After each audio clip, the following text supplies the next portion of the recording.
Olá a todas e a todos vocês, sejam todos bem-vindos então a mais uma aula da disciplina de Mecânica, nesse semestre 2022.1, que é voltada para o curso de Engenharia de Bioprocessos e Biotecnologia e para o curso de Química Ambiental do campus de Grupi da Universidade Federal do Tocantins.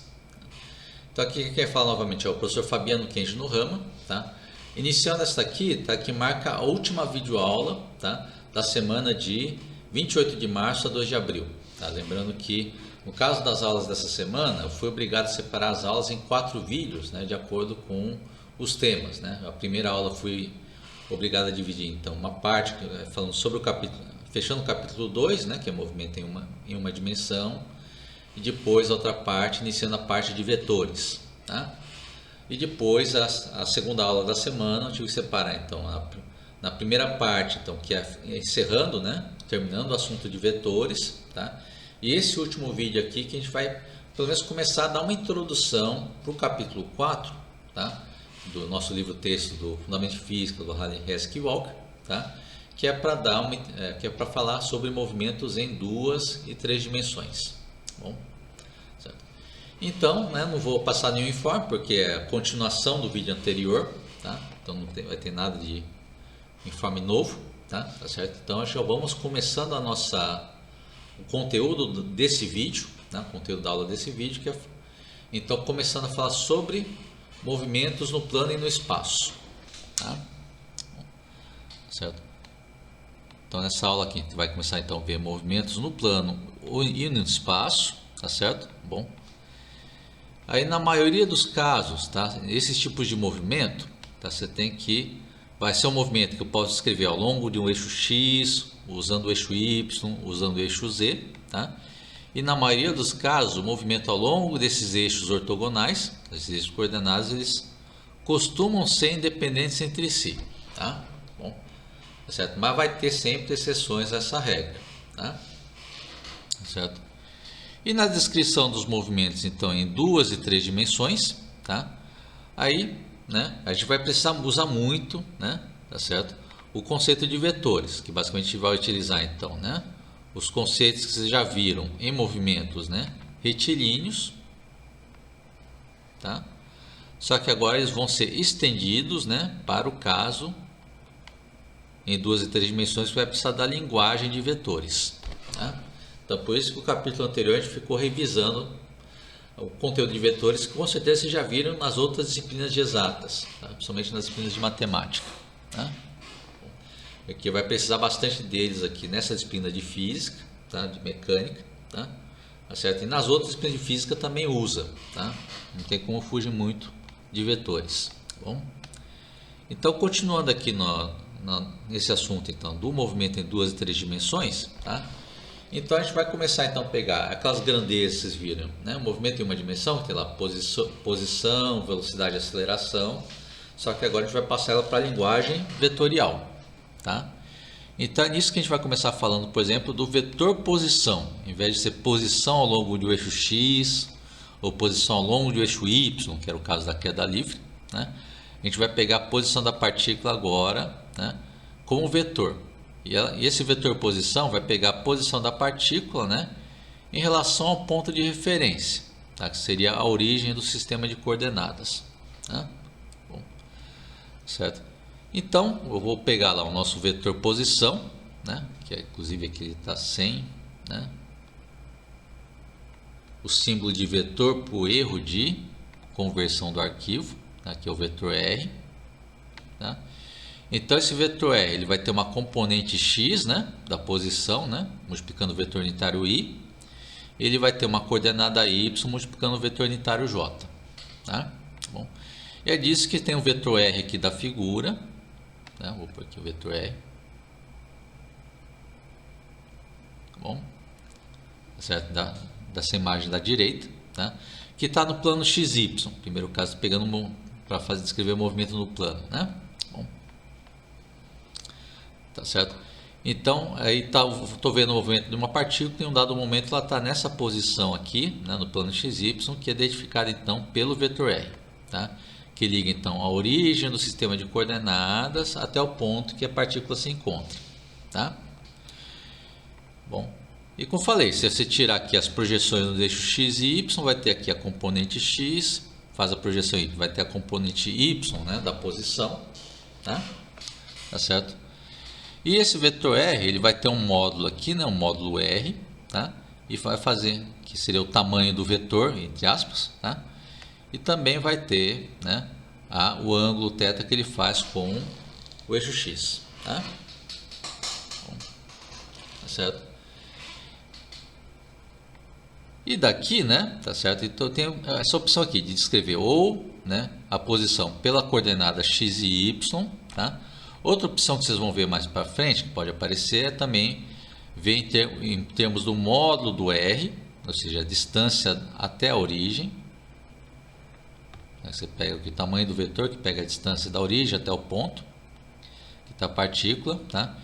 E o ângulo, né, que esse vetor R faz com o eixo x, tá? Bom, certo? E, né? Bom. E claro que isso aqui vai estar, se eu pegar uma partícula em movimento, ela vai estar descrevendo uma trajetória, tá, ao longo desse plano, tá? Só vou dar uma coisinha aqui. Só para desenhar essa trajetória, eu vou pegar esse Rzinho pequenininho para cá, tá? Vou deixar ele para cá assim, só para não ficar para cá assim, tá? Opa, e retocar o desenho de novo aqui, né? Pronto, tá? Então daqui, ó, você tem o vetor R, tá? É o ângulo que faz com o eixo x, tá? E é claro que aqui eu estou meio que flagrando a partícula durante o seu movimento. É claro que essa partícula vai estar aqui no plano XY, descrevendo o movimento no plano XY. Tá? Vai lá descrevendo uma trajetória que ela vai seguindo ao longo do tempo. Tá? E conforme a partícula vai se movendo nessa trajetória, esse vetor posição também vai acompanhando a partícula dentro dessa trajetória. Tá? Certo? E, né, além de indicar o vetor posição em duas dimensões que é no plano, também tem a possibilidade de indicar, né, a posição da partícula em três dimensões, ou seja, movimento no espaço, tá? Que é o vetor posição, vai ter uma coordenada x, né, na direção do vetor unitário y, vai ter uma coordenada y na direção do vetor unitário j, né, e vai ter uma componente z, ou seja, uma coordenada z da posição, na direção do vetor unitário k. Tá? E a mesma coisa que está aí o sistema de eixo x, y, z. Tá? Certo? E a partícula aqui vai descrevendo uma trajetória aqui, ó, né, ao longo do espaço.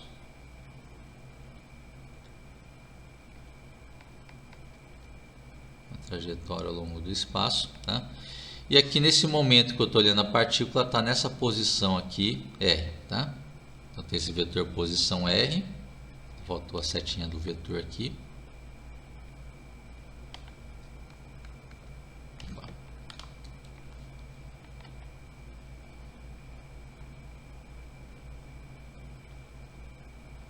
Esse vetor R, né? Tá bom, tá certo? Que é então o vetor que liga de novo a origem, tá? A origem até o ponto que a gente está olhando a partícula, tá? Bom, e da mesma forma, esse vetor R vai ter as coordenadas x, y, z, tá? Aí para tirar as coordenadas, tá? Então desse vetor posição R, tá? Para tirar as componentes x e y, primeiro você faz a projeção desse vetor no plano x, y. Tá? Faz aqui, ó, projeção do vetor no plano x, y. Tá? Aí vai ter essa projeção aqui, ó, né, que vai corresponder a uma distância ρ, costumo indicar isso aqui, tá? Bom, e depois dessa projeção aqui, né, nessa linha verde, você faz a projeção nos eixos x e y. Tá? Aí faz a projeção aqui, né, na direção do eixo x, que vai marcar aqui a coordenada x da partícula. Depois faz a projeção no eixo y, que aqui vai ter a coordenada y da partícula, tá? Bom, certo? E por último, a coordenada em z é só fazer a projeção direta do vetor no eixo z, tá? vai dar uma altura aqui no eixo Z, que isso aqui corresponde à coordenada Z da posição da partícula. Bom, certo? E como eu já falei antes, aqui é a mesma coisa, tá? Então aí a trajetória da partícula, tá? Bom, ela vai ser definida então, tá? Pelo caminho, né? Opa. A partícula vai ser definida pelo a trajetória da partícula vai ser definida então pelo caminho descrito, né? Pelo movimento desse vetor posição R, tá? Pelo movimento desse vetor posição R que faltou aqui no slide, né? Desse vetor posição R. Bom, então é disso que você tem então o vetor posição da partícula, tá bom? Agora vamos pensar como que a gente olha o deslocamento, tá? Bom, aí no caso do deslocamento, tá? É bem parecido com o que a gente fazia com, né? Em uma dimensão, tá? Só que agora é com vetores, tá?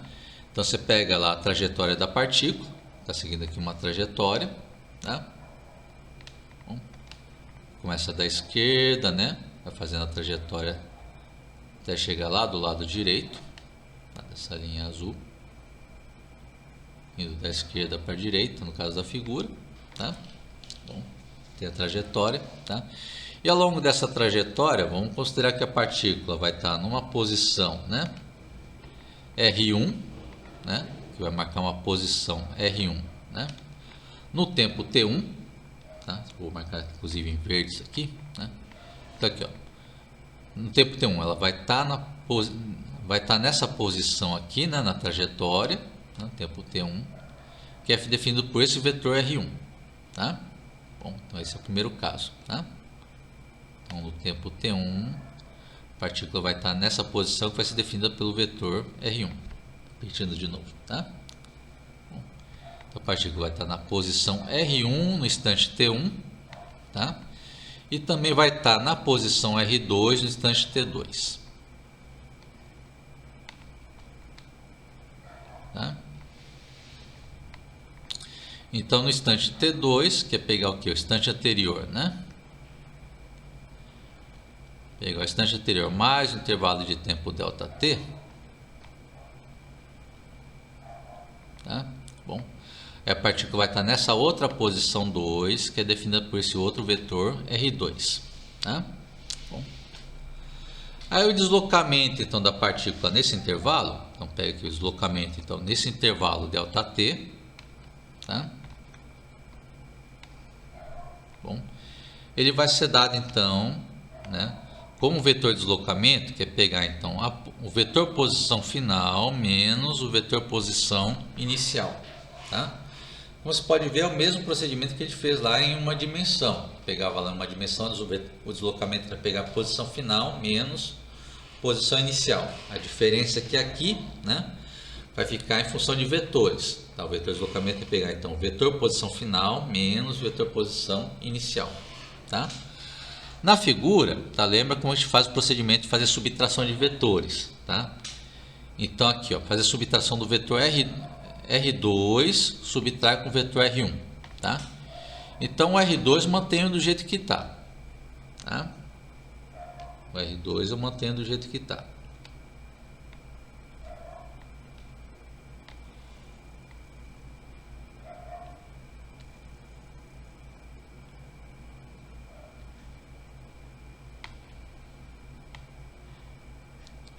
O R2 eu mantenho do jeito que está, tá bom? Marcando aqui em verde. Apontando nesse sentido, né? Aí o vetor R1, lembra que ele está com sinal negativo. Estou pegando menos R1, tá? Então pegar menos R1 é pegar o quê? É pegar o vetor R1, né? Aqui, ó, direção que está o vetor R1.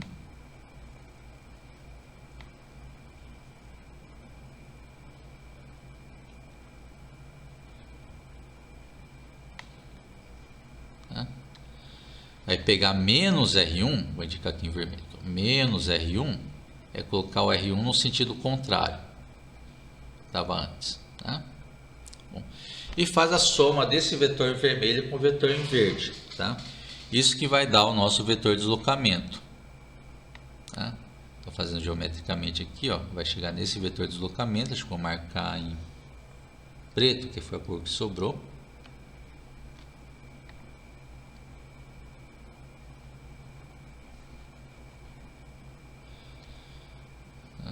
prestar atenção, é um vetor que está ligando o quê? Está ligando a posição inicial com a posição final. Tá? Então esse aqui que é o nosso vetor deslocamento ΔR. Tá? Certo? Que é o vetor que liga então a posição inicial com a posição final. Tá? Esse que vai sair desse resultado de pegar então vetor deslocamento com o vetor posição final menos o vetor posição inicial. Tá? E é só isso que interessa para o vetor deslocamento. Tá? Só o ponto inicial, o ponto final, ele não se preocupa com os detalhes da trajetória. Tá? Certo? E além do vetor posição e vetor deslocamento, tá? Lembra também que a gente também tinha a grandeza, a velocidade para descrever o movimento de uma partícula. Tá certo? Então eu também vou definir um vetor velocidade. Tá? Aí a gente começa a definir então um vetor velocidade média. Tá certo? Ou a gente considera aqui se a partícula sofre um deslocamento ΔR, né? No intervalo de tempo ΔT. Tá? Então a sua velocidade média, tá, vai ser pegar aqui, que é vetor velocidade média, pegar o vetor deslocamento dividido pelo intervalo de tempo. Bom, certo? Isso aqui, né, também de novo, é um pouco parecido com o que a gente fazia lá com o VMT uma dimensão. A gente pegar a velocidade média, pegando lá o deslocamento, né, no eixo, né, dividido pelo intervalo de tempo. A diferença é que aqui agora vai ser vetor deslocamento dividido pelo intervalo de tempo. Tá? E como esse vetor deslocamento ele vai ter lá a componente deslocamento ΔX em I, deslocamento ΔY na direção do vetor unitário J, um deslocamento ΔZ na direção do vetor unitário K. Tá? Então faz essa separação no vetor ΔR, você vai ver que vai dar para separar aqui em essa conta em componentes em X, em Y e em Z. Tá? Então daqui que você vai tirar a velocidade média em x, velocidade média em y e velocidade média em z. Bom, certo? Esse cálculo aqui de vetor, então ele pega aqui nosso vetor de deslocamento, né, que tinha colocado em preto na figura de cima, e divide por uma grandeza escalar positiva, que é o intervalo de tempo. Tá? Aí lembre que quando eu pego um vetor, multiplico ou divido por um número positivo, tá, só afeta o tamanho do vetor, mas não mexe em nada, nem na direção e nem no sentido do vetor. Tá? Então, por essa razão que nesse caso aqui, esse vetor velocidade média, ele possui a mesma direção e sentido que o vetor deslocamento. Tá? Certo? E é claro que dessa velocidade média a gente pode depois, né, pegar esse limite, pegando ΔT tendendo a zero, tá? Que chega na definição agora da velocidade instantânea. Tá? Então daqui a gente define agora a velocidade instantânea, tá? Que quando pega o limite lá da velocidade média, né? Quando o ΔT tende a zero, lembra que a gente chega no cálculo da derivada, tá? Então por isso que a gente vai um pouco mais rápido aqui, tá? Lembrar então que a velocidade instantânea, vetor velocidade instantânea, é pegar o nosso vetor posição que está mudando com o tempo e faz a derivada em relação ao tempo, tá? E é claro que pegando um vetor posição separado lá em componentes x, y, z, cada uma delas mudando com o tempo, tá? Em geral, tá? Aí você vai ter lá em x, vai ter a derivada de x em relação ao tempo, em y, derivada de y em relação ao tempo, e em z, né, tem a derivada de z em relação ao tempo. Tá? E disso que você chega então nas componentes vx, vy e vz do nosso vetor velocidade. Bom? É uma característica desse vetor velocidade, tá? É que ele vai ficar sempre tangente à trajetória da partícula. Tá? Bom, isso vem das características da derivada aqui em cima de uma trajetória. Tá bom? Então é o que está na figura de baixo, que está indicando aqui, ó, né? Uma trajetória de uma partícula se movendo da esquerda para a direita, nessa figura aqui da página. Tá? E ao longo dessa trajetória, então no tempo t igual a t1, a partícula está nessa posição da trajetória, e o vetor velocidade v1, você vê que ele está tangente à trajetória. Tá? O vetor v1 aqui, ele está tangente à trajetória. Tá? E mesma coisa no tempo t2. Então pega um instante t igual a t2 mais para frente, a partícula vai estar numa posição, né, na trajetória, a partícula está se movendo ao longo dessa trajetória, tá? E também dá para ver que o vetor v2 ele fica tangente à trajetória de novo, tá?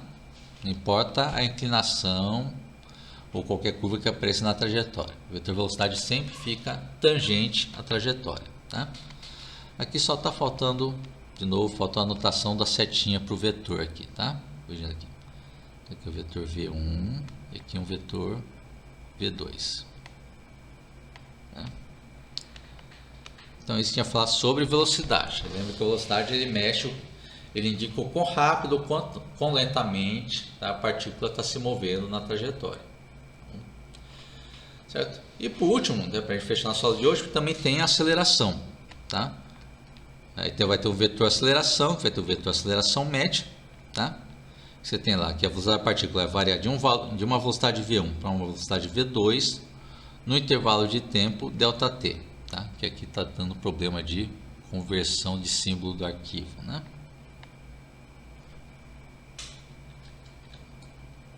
Bom, opa, calma aí que pulou. Bom, então corrigindo aqui, né? Então aqui é no intervalo de tempo ΔT, né? Fazendo a correção. Então, a velocidade da partícula variou da velocidade V1 para a velocidade V2 desse intervalo de tempo ΔT. Tá? Então, a aceleração média, ela pega o que? A variação da velocidade sobre o intervalo de tempo. Vai pegar aqui em cima. Pega a velocidade final menos velocidade inicial, para ter a variação de velocidade, divide pelo intervalo de tempo. Essa última expressão que está aqui do lado direito. Tá? Certo? E é claro, de novo, da aceleração média eu posso definir a aceleração instantânea. Tá? A aceleração instantânea também, né? Aí a aceleração, que é no instante de tempo t, em vez de pegar um intervalo de tempo. Então ela vai corresponder ao limite daquela aceleração média quando pega o ΔT tendendo a zero. Tá? Tá dando muita falha aqui de símbolo do programa. Tá? Então o limite dessa aceleração média, a m, quando, tá, o ΔT tende a zero.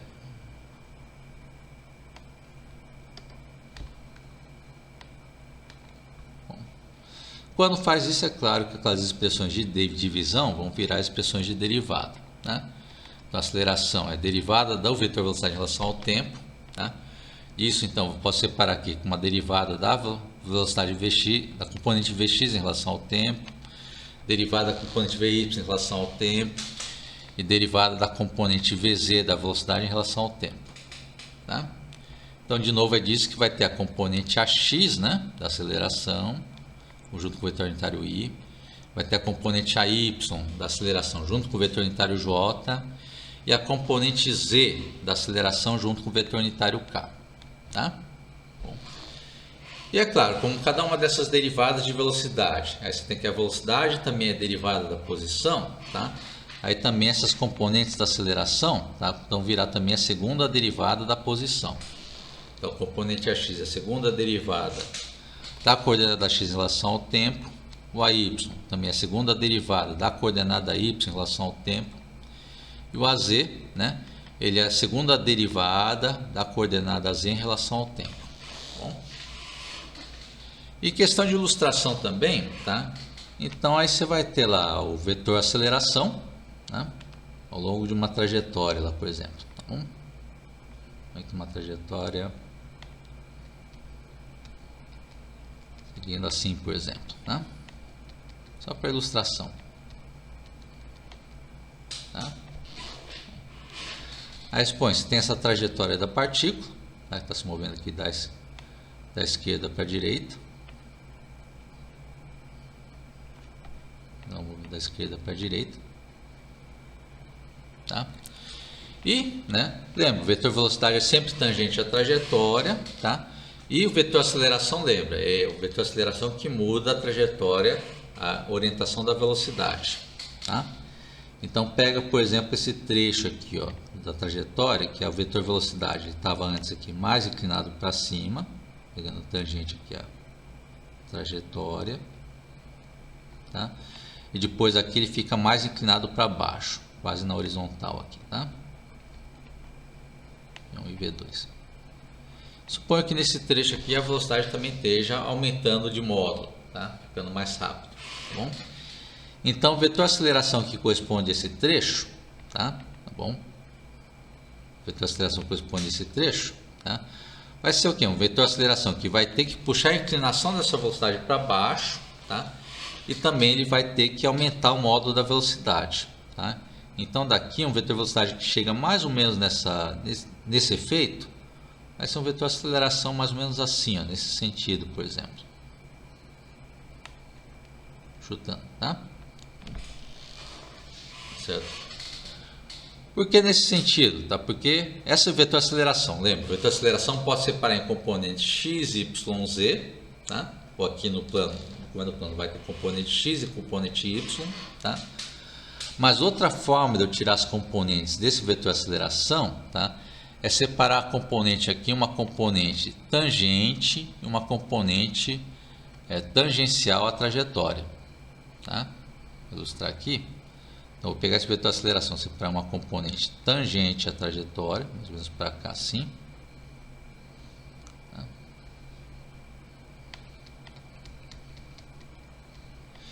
E uma componente perpendicular à trajetória.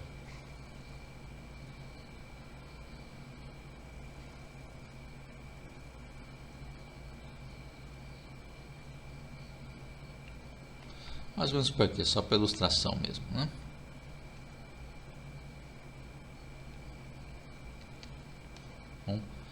Por que eu separo essa componente? Porque além de pegar o vetorial, poder separar em componente x, y, z, também tem a opção de separar aqui esse vetor aceleração em uma componente aqui, ó, né? É tangencial à trajetória, uma componente tangencial à trajetória, chamada de AT, né? E outra componente perpendicular à trajetória. Vai na aceleração perpendicular, tá? E quais vão ser o comportamento aqui desse vetor aceleração, tá? Então lembra que o vetor velocidade nesse ponto também vai estar tangente à trajetória. Então vai estar mais ou menos no sentido dessa aceleração tangente. Nosso vetor velocidade.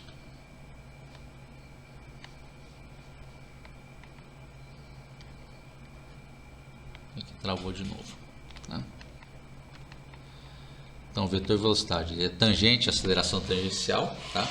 Como você pode ver, como a aceleração tangencial e a velocidade está no mesmo sentido, então nesse trecho que vocês estão vendo na figura, essa é uma aceleração que ela aumenta o módulo da velocidade. Por isso que depois em V2 aqui ela fica com um módulo maior, tá? E a componente perpendicular, ela indica para onde que ela vai inclinar o vetor velocidade. Tá? Como pode ver, em relação ao vetor velocidade, essa aceleração perpendicular aqui, o AP, tá? Ele está perpendicular ao vetor velocidade inclinado para baixo, tá? Então dessa forma o vetor velocidade, então nesse trecho da trajetória, ele fica cada vez mais inclinado na horizontal, tá? Certo? Então assim que posso separar o vetor aceleração, ou separa em componente x, y, z, ou separa em componente, né, tangencial e perpendicular, tá bom? Então, com isso daqui, tá, a gente fecha essa meia horinha que seria para essa parte, né, para começar o capítulo 4, tá, de movimento em 2 a 3 dimensões, tá? Então, com isso aqui a gente fecha o último vídeo da semana, tá certo? E na semana que vem a gente retoma então com as nossas aulas ao vivo, né, que chama lá de atividade 5. Tá bom? Então, até mais a todas e a todos vocês, tá? Se a gente não se vê até sexta-feira, a gente se vê na semana que vem.